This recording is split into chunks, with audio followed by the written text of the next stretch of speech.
सक्ताः कर्मण्य विद्वांसो यथा कुर्वन्ति भारत, कुर्यात विद्वान तथा सक्तः चिकीर्षुर्लोक संग्रहम्।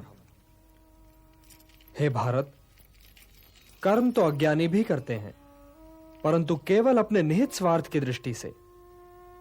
ज्ञानी का कर्म तो निस्वार्थ होता है, संसार के संतुलन को स्थिर बनाए रखने के लिए होता है, लोक कल्याण के लिए होता है। इसलिए हे पार्थ, अपने मन पर कोई बोझ न लो, अपना कर्म मुझे अर्पण कर दो और यह धर्म युद्ध करो। कर्तव्य पालन के मार्ग पर तो मृत्यु भी कल्याणकारी हो जाती है।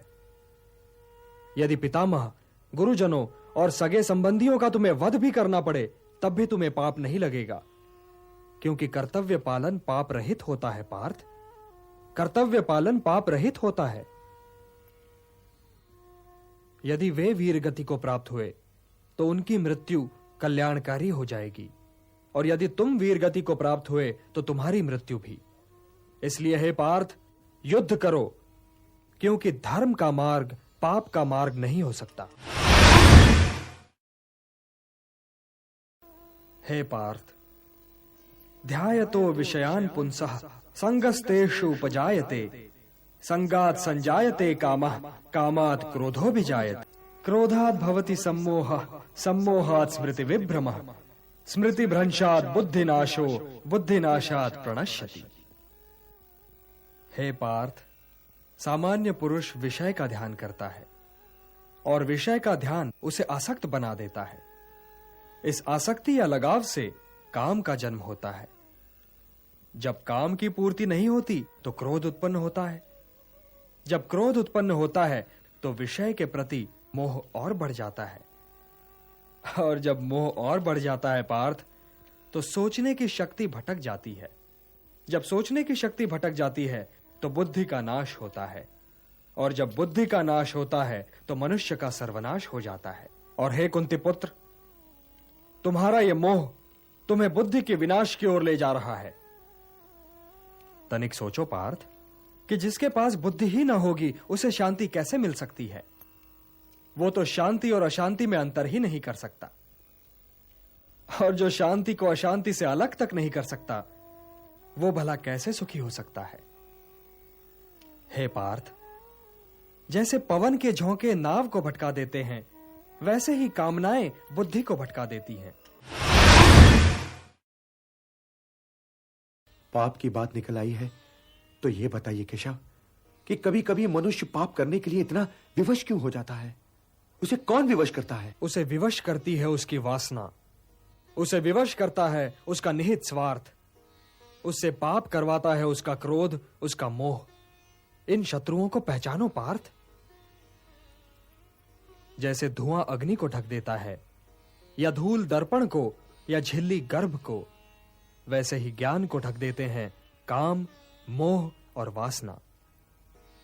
आवृतम ज्ञानमेतेन ज्ञानिनो नित्य वैरिणा, काम रूपेण कौन्तेय दुष्पूरेण नलेन च। काम और मोह की अग्नि ज्ञान को नष्ट कर देती है, और इसीलिए ज्ञानी की वैरी है। हे कौन्तेय, अग्नि को स्वच्छ बनाओ, दर्पण को परिशुद्ध करो, और अपनी इंद्रियों को सौम्य बनाकर ज्ञान और विवेक के नाशकों का वध करो। किंतु हे केशव, धर्म की हानि होती ही क्यों है?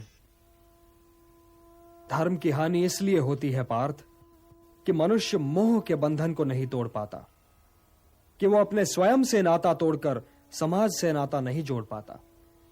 हे पार्थ, यदि ऐसा न हुआ होता तो लाक्षागृह दुर्घटना न हुई होती, द्रौपदी वस्त्रहरण न हुआ होता, और कौरव और पांडव सेनाएं यूं आज एक दूसरे के सामने नहीं खड़ी होती। तो क्या द्रौपदी वस्त्रहरण पर मुझे क्रोध नहीं आना चाहिए था केशव?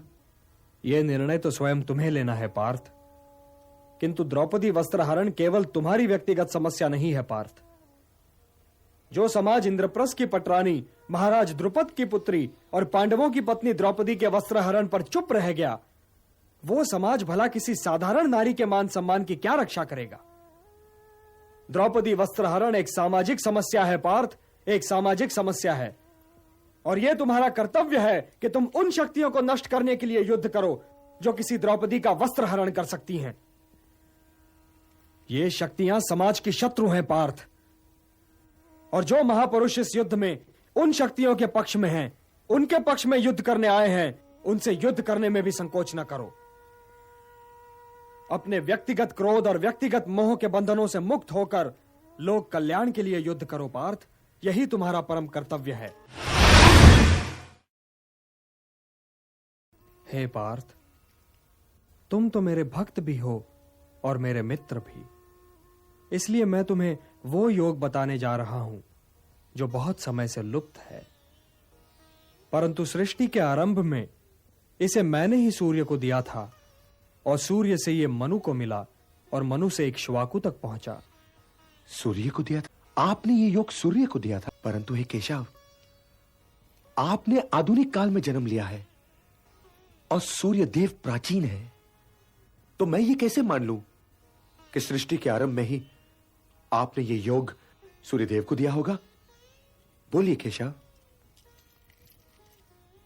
बहूनि में व्यतीतानि जन्मानि तव चार्जुन, तान्यहम वेद सर्वाणि न त्वं वेत्थ परंतप। हां पार्थ, मेरे और तुम्हारे बहुत से जन्म हो चुके हैं, मुझे वो सारे जन्म याद हैं, परंतु तुम्हें याद नहीं है। हे परंतप, वैसे तो मैं अजन्मा हूं, अविनाशी हूं और समस्त प्राणियों का स्वामी हूं, परंतु मैं अपनी प्रकृति को अधीन करके अपनी ही योग माया से प्रकट होता रहता हूं। यदा यदा हि धर्मस्य ग्लानिर्भवति भारत, अभ्युत्थानम् अधर्मस्य तदात्मानं सृजाम्यहम्। परित्राणाय साधूनां विनाशाय च दुष्कृतां, धर्म संस्थापनार्थाय संभवामि युगे युगे। हां पार्थ, मैं प्रकट होता हूं, मैं आता हूं। जब जब धर्म की हानि होती है तब तब मैं आता हूं, जब जब अधर्म बढ़ता है तब तब मैं आता हूं।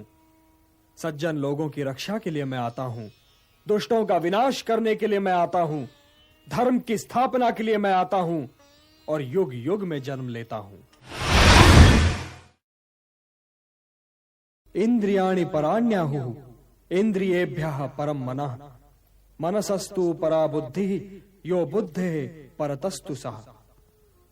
हे पार्थ, जड़ पदार्थ से इंद्रियां श्रेष्ठ हैं और इंद्रियों से श्रेष्ठ है मन, मन से श्रेष्ठतर है बुद्धि और बुद्धि से भी श्रेष्ठ है आत्मा।